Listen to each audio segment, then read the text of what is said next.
जैसे रब ताला फरमाता है, ए ईमान वालों ज्यादा गुमान करने से बचो। ए ईमान वालों ज्यादा गुमान करने से बचो। गुमान करना, कुछ भी सोचना किसी के भी मुतालिक, इसकी लिमिट्स हैं। और खास तौर पर मोमिनीन के लिए किस तरह से सोचे। ऐसा नहीं है कि तुम अपनी अकल के पर्दों को या अपने दिमाग के घोड़े को दौड़ाते रहो, जो चाहे मन में आए जिसके बारे में सब सोचते रहो। कुरान ने तो इस पर पाबंदी लगाई, ऐ ईमान वालों ज्यादा गुमान करने से बचो, वला तजस्ससु, और किसी की टोह में मत लगे रहो। तजस्सुस किसको कहते हैं? जासूसी करना। कौन कहां जा रहा है, कहां से आ रहा है, इसके घर में कितने लोग हैं, किस वक्त इनके घर में क्या क्या होता है, तुम्हें उसके बारे में अल्लाह ने हुक्म नहीं दिया। लेकिन भाइयों की टोह में लगे रहना बहुत बड़ा गुनाह है, गुनाह कबीरा में है। वला यग़्तब बअदुकुम बअदा, और आयत का ये तीसरा हिस्सा है। और अपने भाइयों की गैर मौजूदगी में उनकी गीबत ना करो, उनके खिलाफ बातें ना करो। और रब ताला फरमाता, क्या तुम में से कोई ये पसंद करता है कि अपने मरे हुए भाई का गोश्त खाए? जो गीबत करता है गोया कि वो अपने मरे हुए भाई का कच्चा गोश्त खाता है। और गीबत के मुतालिक बहुत सारे लोगों को ऐसा लगता है, अरे मैं तो पीठ पीछे क्या सामने मुंह पे भी यही बोल सकता हूं। ये बातें जो कहते हैं, गीबत का मतलब ये नहीं है कि सिर्फ पीठ के पीछे बोलना, मुंह के सामने भी ऐसी चीज बोलना जो उसको बुरी लगे, वो गीबत है, वो भी हराम है। ये तीन चीजें इस आयत के अंदर है। एक बदगुमानी करना, दूसरे जासूसी करना, और तीसरे गीबत करना। इसके ऊपर अगर मैं गुफ्तगू करूं बहुत तवील हो जाएगा, लेकिन ये पूरे मुआशरे के लिए जहर हिलाल है, जहर कातिल है। यहां से सोसाइटियां टूट जाती हैं, रिश्ते खत्म होने लगते हैं। बदगुमानी करना, शक करना, ये एक उसी की किस्म है। जन इसको अरबी में कहा गया है गुमान, यानी किसी के मुतालिक गुमान करना। देखे, दुनिया में जो चीज दिख रही है जरूरी नहीं है कि वो वैसी ही हो। हर चमकने वाली चीज हीरा नहीं होती, और हर काली दिखने वाली चीज कोयला भी नहीं होती। दोनों में बड़ा फर्क है। हकीकत कुछ और हो सकती है, लेकिन बगैर किसी तहकीक के या बगैर तुम्हें यकीन के गुमान कर लेना, ये तुम्हें बहुत बड़े गुनाह में ले जाएगा, बहुत बड़े गुनाह में। अब गुमान की किस्में भी मैं आपको बताऊंगा, उससे कबल मैं आपको बताऊं सर, सैयदना जुनैद बगदादी रदी अल्लाह ताला अन्हु, जो सैयदुत ताइफा है, वलियों के सरदार, अपने जमाने के कुतुब, घर में बैठे हुए थे। बड़े आप घर से भी मालदार थे, बहुत सारे लोग अपनी जरूरत लेकर के आते थे। दोपहर का वक्त था, एक मांगने वाला आपके दरवाजे पर आया। आपको जो देना था वो दे देते, लेकिन आपने उसको खैरात देने के वक्त दिल में ये सोचा कि हट्टा कट्टा आदमी है, कमाकर खा सकता है, इसको ये बुरी लत कहां से पड़ गई, ये कैसा आदमी है। बहरहाल उसको जो खैरात देनी थी दे दिया, वो बंदा चला गया, खैरात लेकर चला गया। अब वापस आप अपने घर आए, और जैसे ही आप आए नींद लग गई, आप सो गए। आपके सोने के बाद आपने ख्वाब देखा कि मैदान महशर कायम हो चुका है, हिसाब किताब हो रहा है, लोगों में नफसा नफसी का हाल है, फरिश्ते कुछ को पकड़ कर ले जा रहे हैं, कुछ का हिसाब कर रहे हैं। और जब हजरत जुनैद बगदादी का नंबर आया तो दो फरिश्ते बहुत बड़ी थाल लेकर के आए, जिसमें कच्चा गोश्त था और खून टपक रहा था। जुनैद बगदादी से कहा गया कि ये लो, इसको खाओ। तो हजरत जुनैद बगदादी ने कहा कि क्या मुझे नहीं जानते, मैं जुनैद, मैंने ऐसा कौन सा गुनाह किया कि मुझे इसकी सजा ये दी जा रही है। फरिश्तों ने कहा, ऐ जुनैद, क्या अपने मोमिन भाई के बारे में आज दिन में आपने बुरा गुमान नहीं किया? जो आपके दरवाजे पर आया उसके मुतालिक आपने बदगुमानी नहीं की? तो हजरत जुनैद बगदादी रज़ियल्लाहु ताला अन्हु बिछक करके उठ गए, खौफ के मारे नींद खुल गई। और उसके बाद बेकरारी इतनी आई कि हाँ मैंने तो गुमान उसके मुतालिक गलत किया था। थोड़ा सा ऐसा भी नहीं है कि वो चोर है, डकैत है, डाकू है, ये भी नहीं, सिर्फ इतना सोचा था कि हट्टा कट्टा आदमी है, मांगता क्यों है। हज़रत जुनैद बगदादी अपने घर से निकले उस फकीर को ढूंढने के लिए कि जो मेरे घर आया था, और उसके बाद ढूंढते हुए उसके पास पहुंच गए। जा करके उससे माफी तलब की, कहा कि आज तू जो घर पर आया था मैंने तेरे मुतालिक ये गुमान किया था कि तू हट्टा कट्टा आदमी है और मांग कर खा रहा है। तो उसके बाद उस शख्स ने जो जवाब दिया वो हैरत में था। मेरे अजीजों, ना वो फकीर था, ना ही वो कोई कमजोर और मजबूर था, बल्कि अल्लाह के एक वली थे जो उनके इम्तिहान के लिए आए हुए थे। हज़रत जुनैद बगदादी रज़ियल्लाहु ताला अन्हु को उससे ज्यादा माल उन्होंने लौटाया और कहा, ऐ जुनैद, तेरे मकामात को अगर कोई चीज खत्म करती है तो मोमिनीन के मुतालिक बदगुमानी कर। अगर तू आज यहाँ ना आता तो तेरे मकामात रोक दिए जाते। आगे तुम न मारिफत और तरीकत के रास्ते पर बढ़ सकते, क्योंकि ये मर्ज है, ये बीमारी है। इस बीमारी ने तो हमारे मुआशरे को खराब किया हुआ है। बदगुमानी से बचो। यहां तक के लोगों ने बहुत जल्दी अपने दिमाग पर यकीन करके फैसले भी ले लिए हैं। आप मिसाल के तौर पर किसी घर से कोई निकल रहा है और आपने फौरन ये गुमान कर लिया कि ये इस घर में बदकारी करने के लिए गया था।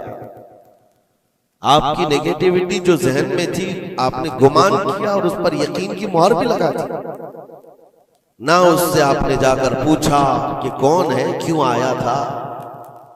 इसी तरह की एक और बात मैं आपको बताता हूं। हजरत शफीक बल्खी बड़े बुजुर्ग दरिया दजला के किनारे आए, देखा कि एक मर्द, एक नौजवान है, औरत को गोद में सुलाया हुआ है दरिया के किनारे और शराब की बोतल हाथ में लिए बैठा है। इस तरह का माहौल तो बगदाद का नहीं था, पर्दे का माहौल था, इस्लामी माहौल था। लेकिन खुले आम कोई दरिया दजला के किनारे इस तरह बैठे और वो भी औलिया की नजर पड़े तो उनके लिए तो बहुत हैरत की बात थी। हजरत शफीक बल्खी ने देखा, कहा, हाय अफसोस, जमाना कहाँ आ गया। लोग खुले आम औरतों को लेकर बाहर सोने में बाहर मजे करने लग गए और खुले आम अब शराब भी पी जाने लगी। शराब भी पी जा रही है, खुद भी पी रहा है, उस औरत को गोद में थोड़ा थोड़ा सा पिला भी रहा है। हजरत शफीक बल्खी ने कहा कि बहुत सख्त हालात हो गए बगदाद में, इतनी अय्याशियां मैं पहली मर्तबा देख रहा हूं। इसी असना में एक कश्ती दरिया दजला में हिचकोले खाती हुई आ रही थी और उस कश्ती का बैलेंस बिगड़ा हुआ था, वो आगे बढ़ नहीं पा रही थी। इधर उधर करते करते अचानक वो कश्ती पलट गई, उसमें 10 लोग सवार थे, सबके सब दरिया में डूब गए। ये जो नौजवान किनारे पर बैठा था, उस औरत को जो गोद में लिए बैठा था, औरत को उठाया और उसको साइड किया, भागता हुआ गया दरिया के पार। यूं हाथ डालता था, एक आदमी को निकालता था और बाहर करता, ना उसके पांव पानी में डूबते थे। यूं समझ ले कि जैसे दरिया में कोई खड़ा है और अपने हाथ डाल डाल करके निकाल रहा है। 9 आदमियों को उसने अपने हाथों से दरिया से निकाला और बाहर किया और उसके बाद एक आदमी बच गया था। इस नौजवान ने हजरत शफीक बल्खी की तरफ देखा जो वहीं खड़े थे, कहा, क्या है शफीक बल्खी, मेरे बारे में बहुत कुछ तुमने सोचा दिल में, 9 तो मैंने निकाल दिया, एक आप निकाल दिया। ये जो जान बचाया है मैंने, और रब तबारक व तआला ने फरमाया जिसने किसी एक की जान बचाई उसने पूरी कायनात की जान बचाई, पूरी दुनिया की जान बचाई। मैंने तो 9 को बचाया, आप एक बचाओ। आपने फरमाया इस सिलसिले में बाद में बात करेंगे, पहले उस आदमी को बचा लो, उस आदमी को बचा लो, मैं तुमसे इल्तिजा करता हूं। उसने 10वें को भी बचाया। उसके बाद हजरत शफीक बल्खी के दिल में एहसास हुआ कि मैंने गलत जगह गुमान किया, ये कोई आम आदमी नहीं है, आम इंसान नहीं है। इसके मुतालिक मैंने क्या क्या दिल में सोच लिया, क्या क्या गुमान कर लिया। तो आपकी आंखों में आंसू आ गए और कहा कि मुझसे बड़ी खता हो गई, मुझे माफ करें। लेकिन आपको अल्लाह ने ये ताकत दी है कि आप दरिया पर खड़े होकर इंसानों को बचा तो रहे हैं, लेकिन ये क्या है जो किनारे पर बैठ करके खुलेआम हो रहा है? किनारे दरिया के बैठकर ये खुलेआम क्या हो रहा है? उस नौजवान ने कहा, शफीक बल्खी, ये भी मैं बताता हूं, वो गोद में पड़ी हुई औरत कोई आम औरत नहीं, मेरी माजूर माँ है, बीमार है, और उसको दरिया के किनारे लाने का हकीमों ने हुक्म दिया। और मेरे हाथ में जो बोतल है ये दवा की बोतल है, उसको हर आधे घंटे पर पिलाया जाता है। मैं भी पीता हूं और मेरी माँ को पिलाता हूं। सिर्फ इलाज की गर्ज से मैं यहां पर बैठा हुआ हूं। और आपने अपने दिमाग में क्या क्या सोच लिया कि बगदाद तबाह हो गया, याश हो गया, नौजवान औरतों को लेकर आके बैठने लग गए, शराब पीने लग गए। मेरे अजीजों, ये बहुत बड़े वली कामिल की बात कर रहा हूं, हज़रत शफीक बल्खी। लेकिन उनको खता का एहसास होता तो वो रोते, गिड़गिड़ाते और तौबा भी करते।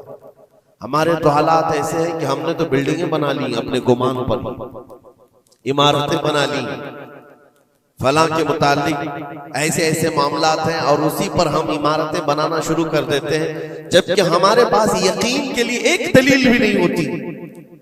मेरे अजीजों, बदगुमानी से बचने के लिए कुरान कहता है, या अय्युहल्लज़ीना आमनू इज्तनिबू कसीरम मिनज़्ज़न, ऐ ईमान वालों, ज्यादा गुमान करने से बचो, हराम है और कबीरा गुनाह है।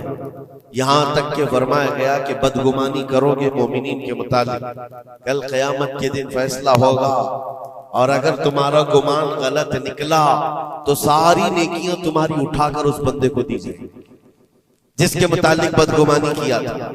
और तुम नेकियों से अगर खाली थे तो ये मत समझना कि अब कुछ नहीं लिया जाएगा, बल्कि जिसके मुतालिक बदगुमानी किए थे उसके गुनाह उठाकर तुम्हारे ऊपर डाल दिया जाएगा। उसके हुकूक की पामाली है, ये हुकूकुल इबाद। इसलिए ये गुनाह ऐसा है, बल्कि एक मर्ज है जो लोगों के एतमाद को खत्म करता है, रिश्ते बिगड़ जाते हैं। मुझे याद है एक बात बहुत पहले की, हमारे जमाने तालिब इल्म, मैंने तकरीबन 8-10 साल देखा, दो गहरे दोस्त थे, बहुत गहरे दोस्त, एक साथ खाते थे, एक साथ जाते थे, मशहूर थी दोस्ती। और इत्तेफाक ऐसा हुआ कि एक महफिल में बैठे हुए थे, एक दोस्त जो है वो मुझसे बात कर रहा था, और उसका जो दूसरा दोस्त है वो दूर बैठा हुआ है। अब इस दोस्त ने मुझे कान में कुछ बात की, मैंने देखकर हंसा, वो भी मुझे देखकर हंसा, बात कुछ और ही थी। सामने वाले को ऐसा लगा कि हम उसके मुतालिक प्लानिंग कर रहे हैं, और उसको ये लगा कि हम उसके मुतालिक कुछ बुरी बातें कर रहे हैं, जबकि ना उसके नाम का मसला था, ना टॉपिक था, कुछ नहीं था। बस उस बंदे ने इस बदगुमानी की वजह से 10 साल तक बातचीत छोड़ दी। कई मर्तबा हमने बताया भी कि तुम्हारा मैटर नहीं था, तुम्हारा मसला नहीं था, सामने वाले को यकीन नहीं आता, सिर्फ और सिर्फ गुमान की बुनियाद पर कि वो मुझे देखकर हंस रहा था तो मेरे ही मुतालिक बात थी। ये अपने अकल के फतूर पर यकीन करके इमारतें बना लेना तुम्हें बहुत बड़ी गुमराही में ले जाता है। कई मर्तबा ऐसा होता है कि धोखा खा जाओगे। इसी सूरह हुजरात की एक और आयत में बताऊं आपको, अल्लाह करीम फरमाता, या अय्युहल्लज़ीना आमनू इन जाअकुम फासिकुम बिनबइन फतबय्यनु अन तुसीबू कौमन बिजहालतिन फतुस्बिहू अला मा फअलतुम नादिमीन। ये बदगुमानी करने का एक और जरिया, एक रास्ता है। क्या है? अल्लाह फरमाता, जब तुम्हारे पास कोई फासिक आदमी खबर लेकर के आए तो उसकी तहकीक कर लो। ये अल्लाह का हुक्म है। कोई फासिक आदमी, फासिक कौन है इसकी मिसालें आपको मिल जाएंगी। जो खुलेआम गुनाह करता है वो फासिक है। फासिक आदमी जब तुम्हारे पास खबर लेकर के आए तो रब फरमाता है उसकी तहकीक कर लो, वरना ये होगा कि अनजाने में तुमको शर्मिंदगी उठानी पड़ेगी, तुम अपने किए पर बाद में पछताओगे। अला मा फअलतुम नादिमीन, तुम शर्मिंदा हो जाओगे।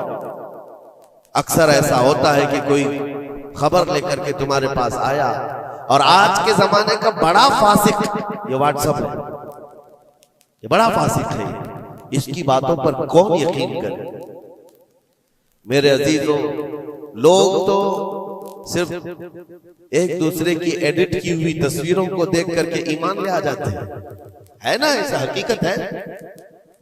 व्हाट्सएप यूनिवर्सिटी के फारिगीन तो अभी जमाने में बहुत है, इनकी नॉलेज सिर्फ और सिर्फ उसी से है, इंटरनेट से, व्हाट्सएप से। जबकि इनकी तहकीकात पर अगर लग जाए तो असल वजूद में कुछ है ही नहीं। इसीलिए मेरे अजीजों, बदगुमानी करने से बचो, बदगुमानी करने से बचो। जिसकी असल ही ना हो उस चीज के फैलाने का हम सबब बन जाते हैं कई मर्तबा। अल्लाह करीम हमें इस बलाए अजीम से महफूज रखे।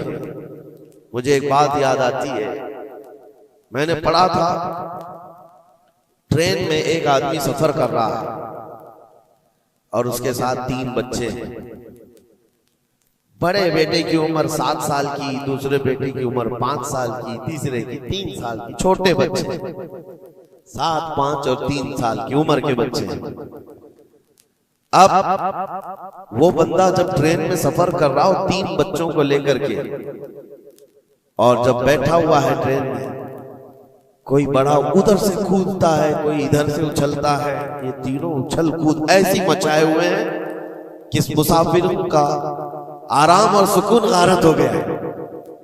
थोड़ी देर तो कोई बर्दाश्त कर लेगा, और उसके बाद मुसाफिर देख रहे हैं दूसरे। बड़ा मसला तो ये है कि उछल कूद तो बच्चे कर रहे हैं, बाप एक जुमला भी उनको मना नहीं कर रहा। ना बड़े से कहता है कि बैठ जा, ना छोटे को संभालता है। उछल कूद कर रहे हैं और ये खामोशी से बैठा हुआ है कोने में। सामने के पैसेंजर देखते रहे और कहा कि कितना बेगैरत आदमी है, बच्चों को ऐसे खुलेआम छोड़ा हुआ है, बैलों की तरह नाच रहे हैं। अब कानाफूसी भी शुरू हो गई। थोड़ी देर के बाद जब ये ज्यादा हो गया तो लावा फट ही जाता है लोगों का। कोई किसी की गोद में कूद पड़ रहा है, कोई उछल कूद करते हुए बच्चा किसी के यहाँ लटक जा रहा है। ये 1 घंटा तमाशा हुआ तो उसके बाद लोगों के सब्र का दामन छूट गया, बोलना शुरू कर दिया। और सबने मिलकर के जब उसको कोसना शुरू किया, भाई साहब आपके बच्चे हैं? उसने कहा मेरे बच्चे हैं। कहा कुछ तो तमीज सिखाओ, सफर के आदाब तो बताओ। कोई वहां से कूद रहा है, कोई यहां से कूद रहा है, सारे लोगों का आराम गारत करके रखा है इन बच्चों ने। आप बाप हैं, आपको तमीज नहीं आती, आपको तरबियत का अंदाज नहीं मालूम। सबकी डांट डपट सुनता रहा और उसके बाद थोड़ी देर के बाद भुर्राई हुई आवाज निकली, उसकी दर्द भरी आवाज निकली। कहा मैं इनको तरबियत अच्छी तरह से देता हूं, तमीज भी है सब, लेकिन मसला ये है कि आज ही सुबह इनकी माँ मेरी बीवी का घर में इंतकाल हो चुका है। वो मैके गई हुई थी, ये बच्चे मेरे पास थे। मुझे सुबह खबर आई है इनकी माँ का अचानक दौरा पड़ने से इंतकाल हो चुका। मैंने अभी तक इन बच्चों को बताया नहीं कि इनकी माँ का इंतकाल हुआ। ये जितना उछल कूद कर रहे हैं, खेल रहे हैं, अभी घर पहुंचेंगे तो इनकी सारी खुशियां खत्म हो जाएंगी। ये अपनी माँ की मुर्दा लाश को देखेंगे तो सारा उछल कूद चला जाएगा। बस मैं इसलिए इनको इतनी देर के लिए छोड़ा था कि जितनी देर खुशी मना सके मना लें, फिर जिंदगी भर इनको माँ को खोने का एहसास तो सताता ही रहेगा। बस इतना जुमला उसका निकला तो हिचकियां बंद गई। जो बगल में मौजूद मुसाफिर थे सबकी आंखों में आंसू आ गए। अब कोई बच्चे को उठाता चूमता था, कोई उसको गोद में उठा रहा है। बच्चों को खबर नहीं है कि इनकी माँ का इंतकाल हुआ है और ये बंदा उनको सफर पर ले जा रहा है। लेकिन थोड़ी ही देर के लिए दूसरे मुसाफिरों ने क्या क्या बदगुमानियां कर ली। मेरे अजीजों, किसकी जिंदगी में क्या चल रहा है आपको खबर नहीं है। कई लोगों की जिंदगियों में समंदर मौजें मार रहा है और आप उसे देख करके न जाने बेगैरत समझ लेते हैं, कभी उसको बदतमीज समझ लेते हैं। ये बदगुमानियां हैं जो बंदे को यहां तक ले आती है। और बदगुमानी करने का एक तरीका ये भी है कि हज़रत इमाम राजी फरमाते बंदा बसा औकात काफिर भी हो जाता है, कुफ्र तक चला जाता है बंदा, क्योंकि गुमान पर अगर यकीन करने लग जाए। इसलिए बचो इन चीजों से। और मोमिनों की इज्जत को पामाल करना ये आसान नहीं है।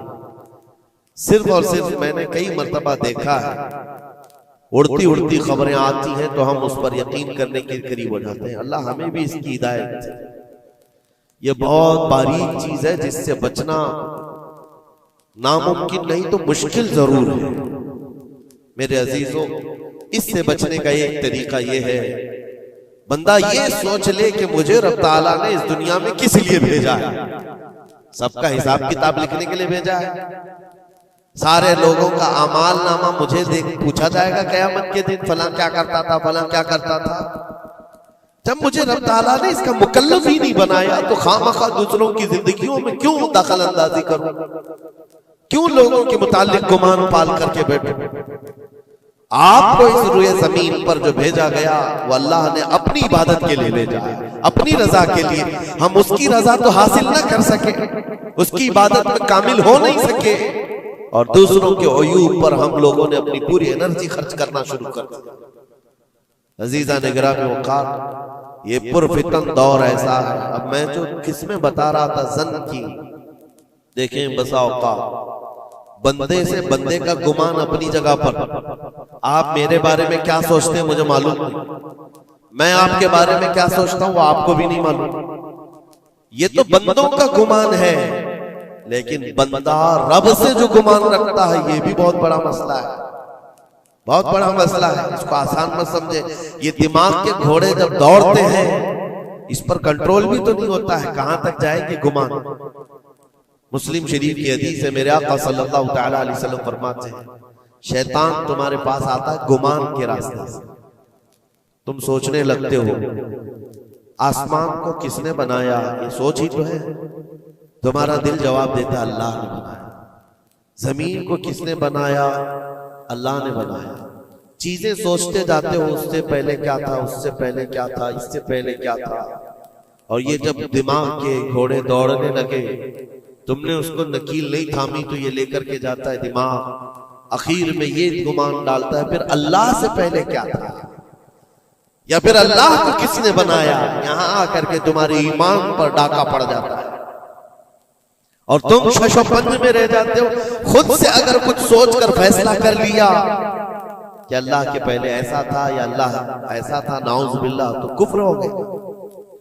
एक गुमान के रास्तों को आजाद छोड़ने का हुक्म नहीं दिया गया है। इसीलिए मियां हम और आप तो छोड़े, औलिया की बात भी छोड़े, उम्मत के जो सबसे आला किस्म के लोग थे वो सहाबा थे। सबसे आला, कयामत तक पैदा होने वालों में जो सबसे अच्छे थे अल्लाह ने उनको सहाबी रसूल बनाया। सहाबा इकराम बात कर रहे थे आपस में किस मसले में, तकदीर के बारे में, तकदीर के मुतालिक बात करें। तकदीर के बहुत सारे मसले, इसमें दिमाग की गिरें ऐसी आजाद हो जाती है, बंदा सोचने लग जाता है। तकदीर क्या है, जो कुछ भी दुनिया में होने वाला है अल्लाह ताला ने उसको पहले से लिख दिया है। ये यकीन है कि नहीं आपका तकदीर? और तकदीर का इनकार करने वाला काफिर है। यानी जो कुछ अच्छाई या बुराई जिंदगी में हो रही है अल्लाह ने इसको पहले से लौहे महफूज में लिखा, ये तकदीर है। अब बंदा यहां सोचने लगता है अगर पहले से लिखा हुआ था तो मुझे तो वही करना है जो वहां लिखा हुआ है, इसमें मेरा क्या कसूर है। गुनाह करता है उसके बाद बोलने लगता है तो पहले से लिखा हुआ था। कुछ भी करेगा और उसके बाद ये गुमान करने लगेगा कि वहां तो लिखा हुआ था, मैं ऐसा कर रहा हूं। तकदीर के मसले ऐसे हैं कि बाज लोग सवाल करने लग जाते हैं कि मियां अगर अल्लाह ने पहले से लिखा है तो फिर बंदे का क्या कसूर है इसमें जो गुनाह कर रहा है, और अगर पहले से लिखा हुआ नहीं है तो फिर तकदीर नहीं है। इन मसाइल में गुफ्तगू करते करते, गुमान करते करते बंदा कुफ्र तक पहुंच जाता है। कुछ फिरके भी बन गए इसी बात, जबरिया, कदरिया। अब मैं यहां पर इसलिए ये बात कर रहा हूं, नबी करीम सल्लल्लाहु तआला अलैहि वसल्लम ने सहाबा को मना कर दिया कि इस मसले में गुफ्तगू ज्यादा ना करो, तो आम लोग तो छोड़े। अब जन की किस्में मैं बता रहा हूं, गुमान की वो 4 किस्में बताई गई।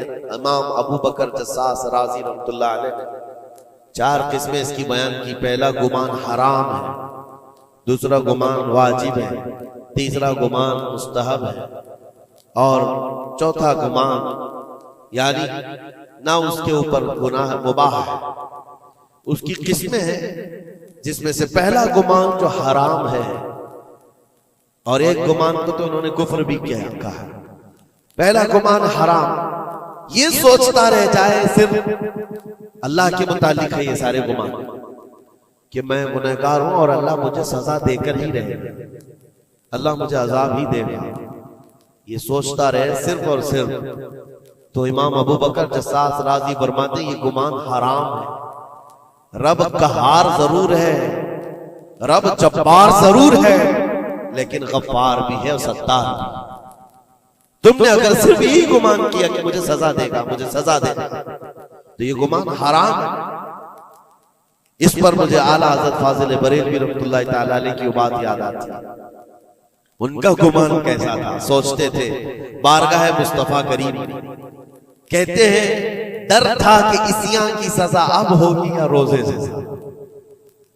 डर था कि गुनाहों की सजा अब होगी या रोजे जजा। दी उनकी रहमत ने सदा, ये भी नहीं वो भी नहीं, यहां भी नहीं होगी वहां भी नहीं होगी, रहमत ने सजा आवाज दी। हाँ, गुनाहों के मुतालिक हमें तो गुमान है कि सजा होगी।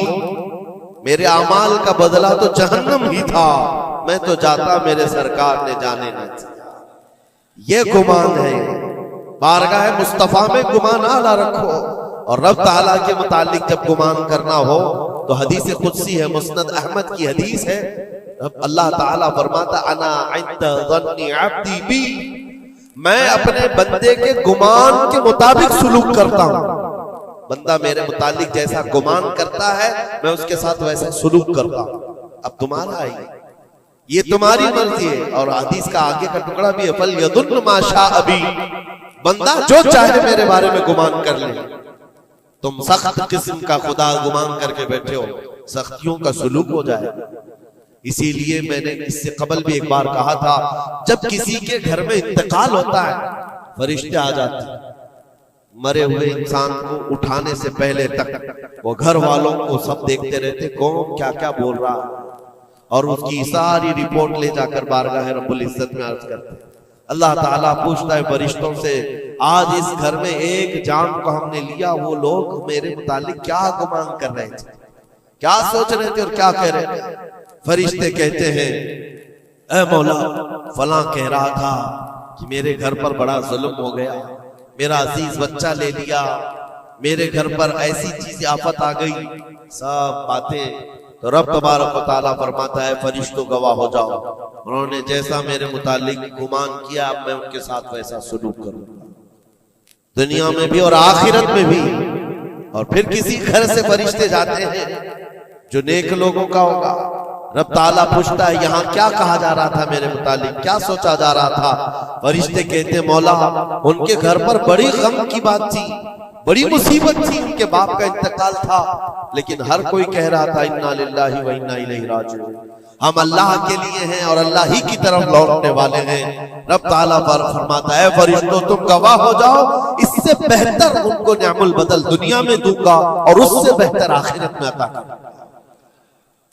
तो अल्लाह करीम के बारे में गुमान क्या रखना है, ये भी गौर और फिक्र के साथ। ये जन्न हराम से बचो, जन्न कुफ्र से बचो, और जन्न वाजिब है एक, जो फिक़ह के मसले हैं, ये अहादीस जिसको जन्नी अहकाम कहा जाता है, वो सब यहाँ पर डिस्कस करें तो आपके ऊपर से बाउंस चला जाए। और मोमिनीन के मुतालिक मुस्तहब है, अच्छा गुमान करना हर एक के मुतालिक मुस्तहब है। और मुबाह जिसको कहा गया है वो ऐसा है कि आपके बिला इख्तियार कुछ गुमान आया है, आपने सोचा नहीं, तो ये मुबाह है। और खैर का गुमान करना, ज़न्नुल मुमिनून खैरन, हुजूर पाक ज़न्नुल मुमिनीन खैरन, मेरे आका सल्लल्लाहु अलैहि वसल्लम ने फरमाया, मोमिनों के बारे में हमेशा अच्छा गुमान रखो, अच्छा गुमान रखो। कोई मर गया और जनाजा जा रहा है, एक हदीस ये भी मैं बता दूं आप, तुम्हारे गुमान करने से और तुम्हारे बोलने से कितना फर्क पड़ता है। एक जनाजा जा रहा था, हुजूर पाक सल्लल्लाहु अलैहि वसल्लम थे, वहां पर बहुत सारे लोग खड़े थे, उसकी तारीफ करने लग गए, क्या अच्छा आदमी था, कितने अच्छे अमाल थे इसके, सबके साथ भलाई करता था। हुजूर पाक ने फरमाया बच है बच, वाजिब हो गई उसमें। फिर एक जनाजा निकला और लोग उसके मुतालिक कहने लगे बड़ा बदकार आदमी था, ये जमीन का बोझ है, चला गया, लोगों के साथ बुराइयां करता था। हुजूर ने फरमाया बच है बच, वाजिब हो गई। साहबा ने पूछा दोनों पर वाजिब हो गई? हुजूर ने फरमाया पहले पर जन्नत वाजिब हुई, दूसरे पर दोज़ख वाजिब हुई। तुमने जिस तरह से उसके मुतालिक अपना वो बनाया, दिमाग बनाया, मोमिनीन जो कसीर मोमिनीन और यानी सलाह और तकवा वाले मोमिनीन जिसके मुतालिक अच्छा गुमान करे, अल्लाह भी उसके साथ अच्छा सलूक फरमाता है।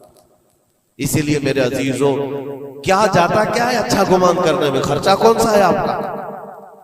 पैसे कौन से लगते हैं आपके? जो कब्रस्तानों में सोए हुए उनके बारे में अच्छा गुमान करो कि जो कुछ भी थे अनजाने में उनसे खताएं हुई होंगी, लेकिन वो रब ताला की रहमत से मायूस नहीं थे, मौला उन्हें माफ करेगा। ये इतना गुमान करने में तुम्हारा क्या जा रहा है? आज के इस पुरफितन दौर में ऐसे बदमाश किस्म के और ऐसे फित्तीन लोग भी आए हुए हैं जो तुम्हें औलिया से भी बदगुमान कर रहे हैं, सहाबा से भी बदगुमान कर रहे हैं। आज देखते नहीं सोशल मीडिया पर कोई हजरत अमीर मुआविया पे भौंक रहा है, कोई खारजी कुत्ता मौला अली पे भौंक रहा, कोई सैयदा फातिमा तो ज़हरा हसनैन करीमैन के बारे में बात करने लग गया है। ना तुम्हारा जमाना है, ना तुमने उनको देखा है, सिर्फ उड़ती हुई खबरें आई तो तुमने यहां से गुमान बना लिया, फला बागी था, फला हद से ज्यादा करने वाला था। नाउजुबिल्लाह, ये सहाबा के बारे में बातें हो रही है, औलिया इकराम के बारे में धड़ल्ले से बात की जाती है। वो ऐसे थे, उन्होंने ऐसा किया, इन्होंने वैसा किया। माज़अल्लाह, जिस वक्त तुम्हारी पकड़ होगी तुम्हें दलील देनी पड़ेगी। कहा जाएगा हाथू बुरहानकुम इन कुंतुम सादिकीन, अगर तुम सच्चे हो तो दलील लाओ, जो कुछ तुमने सोचा ये बंदा वैसा था साबित करो। साबित कर सकोगे? साहबे मामला तब कभी तुमसे मिला ही नहीं, तुमने पहाड़ बना रखा है। अपनी नेकियों को गारत करने से बचाएं। फिर कुरान की आयत पढ़ता हूं, ए ईमान वालों कसीर गुमान करने से बचो। इसके दो हिस्सों पर तो मैंने बात ही नहीं किया। वला तजस्ससू, जासूसी मत करो। ये जो टिप्पर बने हुए घूमते हैं, मोमिनीन की खबरें पुलिस वालों को देना, हुकूमत के अहदेदारों को पहुंचाना, इसको तो आज समझते पेशा है। ये 500 की नोट मिलती होगी, उसकी मिसाल ऐसी है, किसी कुत्ते को हड्डी डाली जा रही है और वो उनके पीछे तुम हिलाते हुए भाग रहा हो। तुम्हें पता भी है कितना बड़ा गुनाह है ये, कितना बड़ा गुनाह है। अरे तुम है, लानत है ऐसी जिंदगियों पर। तुमको जिंदगी इसलिए मिली कि तुम मोमिनीन की और मुसलमानों की खबरगिरी करो और यहाँ की जासूसी ले जाकर कुफ्फार को दो। कल कयामत के दिन क्या जवाब दोगे रब ताला के बारे में? रब तबारक व तआला के उन बंदों के मुतालिक जो उसे अल्लाह पुकारते हैं, तुम इनकी खबरें ले जाकर उन कुफ्फार और मुशरिकीन को देना चाहते हो जो हमारी जान के प्यासे हैं। मुसलमानों में से अगर कोई है तो बाज आ जाए, तौबा कर। इतना खतरनाक गुनाह है कि मरने के बाद कब्र में उसका चेहरा किबले से बदल दिया जाए। कब किबला से बदल दिया जाएगा उसका चेहरा, उसको किबले की तरफ रखने नहीं दिया जाएगा। अजीजा ने गिरामी औकात, अल्लाह करीम ऐसी बुरी नौबतों से हमें महफूज फरमाए, ऐसी बुरी ड्यूटी से अल्लाह महफूज फरमाए।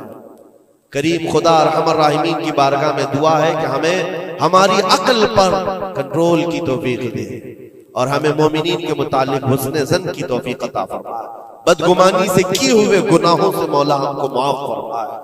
रब तबारक व तआला हमारी गुमान से मोमिनीन का किसी का दिल दुखा हो, हम तेरे बारगाह में सच्ची तौबा करते हैं, मौला हमें माफ फरमा दे। व सल्लल्लाहु तआला अला खैरि खल्क़ि मुहम्मद व आलिहि व अस्हाबिहि अजमईन बिरहमत।